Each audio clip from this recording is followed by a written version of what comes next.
4.15 총선을 앞두고 더불어민주당 소속 부의원이 같은 당 소속 의원들에게 돈을 거뒀던 정황이 드러나 논란이 일고 있습니다. 선관위가 사실관계 확인에 나섰습니다. 정읍과 고창 지역 일부 주민들이 의료 폐기물 소각장 설치를 반대하고 나섰습니다. 각종 대기 오염물질에 노출돼 터전을 잃을지도 모른다는 입장입니다. 정읍시가 코로나19 극복을 위해 시민 1명당 재난기본소득지원금 10만 원을 지급하기로 결정했습니다. 김제의 임산부와 다자녀 가족에게 할인 혜택을 제공하는 가맹점이 생겼습니다. 이 같은 출산 친화적인 가게는 더 늘어날 전망입니다.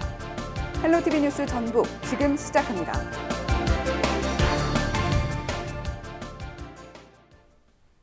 여러분 안녕하십니까? 헬로티비 뉴스 전북입니다. 4.15 총선을 앞두고 더불어민주당 소속 전북도 의원이 같은 당 소속 도의원들에게 돈을 거둔 정황이 파악돼 논란이 되고 있는데요. 보도국 연결해 자세한 이야기 알아보겠습니다. 네, 이진철 기자, 자세한 내용 전해주시죠. 더불어민주당 전북도당 선거대책위원회가 4.15 총선 기간 개인적으로 돈을 거뒀다가 다시 나눠 가진 정황이 포착됐습니다. 논란이 시작된 건 지난 3월 초로 전북도당 선대위에서 총무본부장을 맡고 있던 전북도 의원 A가 선거운동 기간 원로 당원들을 지원한다는 명목으로 동료 의원들에게 돈을 거뒀던 사실이 드러났습니다. A 도의원은 같은 당 도의원 10명으로부터 현금 50만 원씩 그리고 자신의 돈 50만 원을 포함해 모두 550만 원을 모았습니다. 선거운동 기간 선거 지원을 위해 돈이 필요하다는 것이 이유였습니다. 일부 의원들은 A 의원의 요구에 돈을 계좌로 보냈지만 다른 일부 의원들은 문제가 있을 수 있다며 이를 거절했습니다. A 의원은 이러한 사실이 중앙당 등에 알려지고 선거법 위반 논란이 일자 받은 돈을 동료 의원들에게 돌려줬다고 밝혔습니다. 네, 전북도 선거관리위원회에서는 해당 도의원들을 상대로 사실관계 파악에 나섰다고요? 네, 그렇습니다. 전북도 선거관리위원회는 더불어민주당 일부 도의원에 대해서 사실관계 파악에 나섰습니다. 선관위는 민주당 소속 도의원 10여 명이 지난 3월 초 각각 현금 50만 원을 걷어 되돌려준 사실을 파악했다고 밝혔습니다. 이번 사실관계 파악은 조사 이전 단계로 도당 관계자와 해당 도의원 등을 상대로 사실 여부를 알아보기 위해 진행되고 있습니다. 전북도 선관위 관계자는 현재 사실관계를 확인하고 있다며 모든 정치 자금은 정해진 방법대로 모금이 이루어지고 사용해야 한다고 말했습니다. 네, 여기까지 듣겠습니다. 지금까지 보도국 이진철 기자였습니다.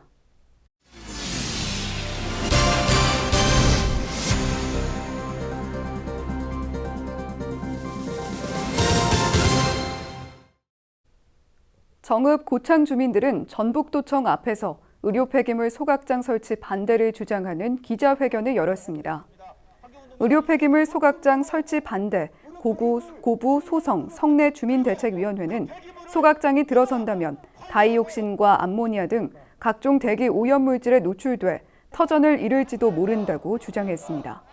이와 함께 폐기물 발생량을 줄이고 보다 안전하게 폐기물을 처리하기 위해 국가나 지자체가 방안 마련에 나서야 한다고 촉구했습니다. 이 시설은 국가가 철저하게 관리 감독될 때만이 어느 세에 가도 문제가 없을 때만이 가능한 시설이라고 봅니다. 그래서 우리 지역이기 때문에 안 되는 게 아니라 우리 지역이 청정 지역에서 안 되는 게 아니라 이것이 관리가 안 되고 이런 위험한 시설을 국가가 철저하게 관리 감독하고 할 때만이 가능한 시설이다 이렇게 봅니다. 정읍시는 코로나19 사태 극복을 위해 시민 1인당 재난기본소득지원금 10만 원을 지급합니다. 이번 지원금은 정부에서 지원하는 긴급 재난지원금 중복과 관계없이 전 시민에게 지급됩니다. 정읍시는 신속한 소비를 위해 선불카드 형식으로 지급하며 카드는 오는 7월 31일까지 정읍에서만 사용할 수 있습니다. 시민들께 드리는 자그마한 재난기본소득 1인당 10만 원이지만 우리 시민들의 경제적 좀 고통을 넘어서서 안정과 경제적 행복을 좀 추구할 수 있는 그런 좀 기회가 되었으면 하는 바람으로 아이를 잘 낳지 않는 분위기를 바꾸기 위한 지역사회의 노력이 주목을 받고 있습니다. 김제에서는 임산부와 다자녀 가족에게 할인 혜택을 제공하는 가맹점이 생겼는데요. 이런 출산 친화적인 가게는 더 늘어날 전망입니다. 정명기 기자입니다. 봄향기로 가득한 김제의 한 꽃집. 출산을 앞둔 예비 엄마가 봄 하면 떠오르는 꽃, 샛노란 프리지어를 고릅니다. 엄마 손잡고 도심 속 식물원으로 힐링 나들이에 나선 아이들. 이 농가형 카페 이용료는 할인받아 부모들은 부담을 덜었습니다. 이 지역 일부 상점은 임산부나 다자녀 가족이면 최대 10%까지 할인해줍니다. 카페부터 이런 세탁소에 이르기까지 지역 내 32개 업체가 참여 의사를 밝혔습니다. 일반 음식점과 안경원, 서점 등 업종은 여러 가지. 전북 도내에서 임산부와 다자녀 가족을 위해 할인 가맹점이 생긴 건 김제가 처음입니다. 저출산 문제를 극복하기 위한 대책 가운데 하나입니다. 갈수록 줄어드는 우리 김제시의 저출산 문제를 해결해 나가보자 민관 그리고 지역사회가 함께 참여하는 임산부, 다자녀 가족 할인 가맹점 사업을 전라북도 최초로 추진하게 되었습니다. 김제시와 아이 낳기 좋은 세상운동본부는 최근 공개 모집을 통해 참여한 업체들과 정책 협약을 맺었습니다. 출산 친화적인 사회 분위기 조성에 동참하는 업체는 앞으로 더 늘어날 전망입니다.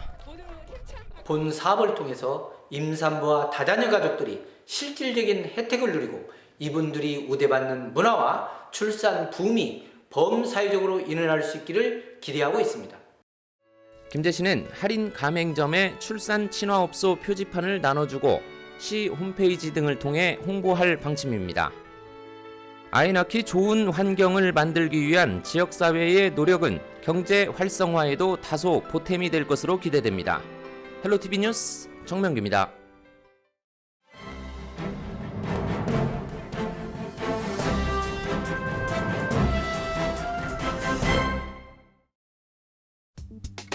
신문브리핑 먼저 전북일보 기사입니다.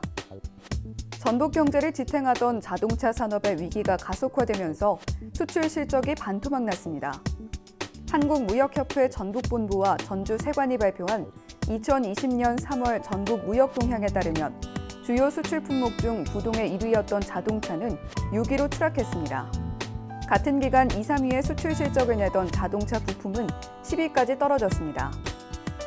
올 3월 기준 전북 지역 자동차 수출 금액은 2,800만 달러로 2015년 3월에 기록했던 1억 8,400만 달러의 절반에도 못 미쳤습니다.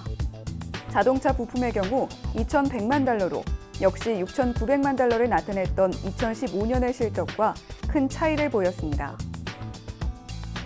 자동차 산업은 현대차와 타카대우의 경영 정상화와 함께 명신 군산 공장의 전기 자동차 생산이 본격화되면 다시 전북 경제를 지탱할 수 있을 것이란 전망이 나옵니다.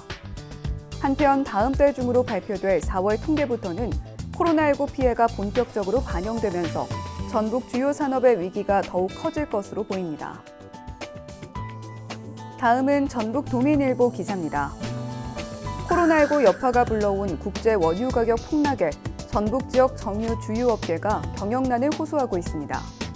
한국석유공사 유가정보서비스 오피넷에 따르면 도내 주유소 휘발유 평균 가격은 리터당 1,260원, 경유는 1,073원을 기록했습니다. 여기에 도내 곳곳 주유소에서는 휘발유가 리터당 1,100원대, 경유는 900원대에 판매하는 주유소도 속속 등장하고 있는 상황입니다. 이처럼 기름값이 휘발유 기준 1,200원대까지 추락한 것은 금융위기가 한창이던 지난 2008년 이후 약 12년 만입니다.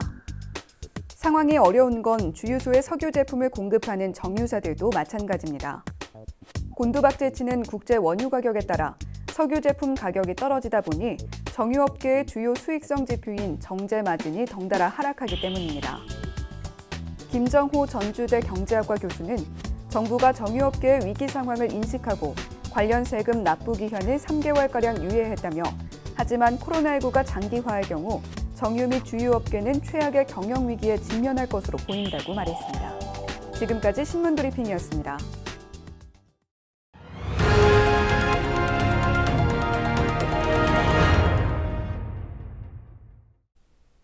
남원 동북권역 어르신의 복지 향상을 위한 노인복지관 건립이 올 하반기 착공에 들어갈 계획입니다. 고죽동 일원에 들어설 제2노인복지관은 6월 중 건축 설계를 마치면 공사가 시작될 예정입니다. 제2노인복지관은 예산 90억 원을 들여 지하 1층, 지상 4층 규모로 지을 계획으로 내년 하반기 개관이 목표입니다. 어르신들을 위한 여가복지 시설로 예술성과 상징성, 조형성이 부각된 노인복지관으로 거듭날 것으로 기대합니다. 전북 지역 올해 1분기 농수산식품 수출액은 전년 같은 기간보다 9.1% 증가한 것으로 나타났습니다. 세부적으로 살펴보면 농수산 가공식품 5,215만 달러, 수산물 2,044만 달러, 축산물 749만 달러들입니다. 국가별로는 중국이 1,766만 달러로 가장 많은 수출액 비중을 차지했고 일본, 태국, 미국 순으로 수출액을 기록했습니다. 코로나19 상황 속에서도 수출업체들이 온라인 수출 상담과 물류비 절감 등의 노력으로 비교적 높은 수출액을 달성한 것으로 분석되고 있습니다.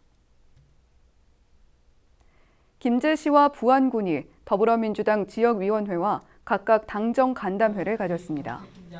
김제시는 새만금 수질 개선과 재해 예방과 같은 현안 해결의 필요성을 설명하고 인구 감소 위기 극복을 위한 적극적인 지원을 요청했습니다. 부안군도 세계 스카우트 잼버리 관련 사업과 동학 농민혁명 사업 등 31건이 국가 예산에 반영될 수 있도록 협력을 요청했습니다. 해당 지역구 이원택 국회의원 당선인은 지역 현안 사업 추진과 국가 예산 확보에 최선을 다하겠다고 밝혔습니다. 전북도가 축산 환경 개선 5개년 계획을 추진합니다. 전북도는 5년 동안 5대 분야 23개 사업에 1,274억 원의 재정을 투입해 축산 냄새 문제를 해결해 나갈 계획입니다. 정착촌과 집단사육 양돈단지에 광역 악취 개선 사업을 지원하고 냄새 측정 ICT 기계 장비를 의무 설치해 상시 모니터링 체계를 구축할 계획입니다. 축산 농가의 의식 개선을 위해서는 축산 환경 개선의 날을 확대 운영하고 축산 환경 개선 컨설팅과 교육도 강화합니다. 문화체육관광부와 동학농민혁명기념재단은 내년 말까지 정읍시에 동학농민혁명 기념공원을 짓는다고 밝혔습니다. 공원은 동학농민군 최초 승전지인 정읍 황토현 전적지 일대에 건립됩니다. 이번에 조성될 기념공원은 동학농민혁명 참여자 무역과 무명 동학농민군의 넋을 기리는 추모관, 연수동, 전시관, 캠핑장, 각종 편의시설 등이 들어설 예정입니다. 날씨와 생활입니다. 부처님 오신 날인 목요일 전북 지역은 맑은 가운데 가끔 구름이 많겠는데요. 대기는 매우 건조합니다. 화재 발생하지 않도록 유의하시길 바랍니다. 목요일 아침 최저 기온은 4도, 낮 최고 기온은 25도를 보이겠습니다. 자세한 우리 지역 날씨입니다. 아침 최저 기온은 임실 4도, 남원, 순창 5도, 김제, 부안, 정읍은 8도, 고창 9도로 예보됐습니다. 한낮 기온은 고창 23도, 순창 24도, 김제, 부안, 남원과 임실, 정읍은 25도까지 오르겠습니다. 다음으로 생활지수입니다. 목요일 전북 지역 맑겠지만 가끔 구름이 많겠는데요. 빨래는 잘 마르겠지만 차는 외부만 간단히 닦아내는 게 좋겠습니다. 자외선 차단을 위해 모자나 양산 쓰는 것도 잊지 마시길 바랍니다. 이어서 주간 날씨 살펴봅니다. 토요일까지는 대체로 맑은 날씨가 이어지겠는데요. 대기가 매우 건조해지는 만큼 산불 등 화재 예방에 계속해서 유의해 주시길 바랍니다. 낮 기온은 평년보다 높은 가운데 금요일부터 토요일 사이에는 낮 기온이 30도 안팎으로 오르는 곳도 있겠습니다. 이어서 우리 지역 바다 날씨 살펴봅니다. 전북 북부 해상과 전북 남부 해상 모두 오전에는 맑다가 오후부터는 구름이 많겠습니다. 바다의 물결은 전북 북부와 남부 해상 모두 0.5m에서 1m로 일겠습니다. 지금까지 날씨 전해드렸습니다. 헬로티비 뉴스 전북 마칩니다. 시청해주신 여러분 고맙습니다.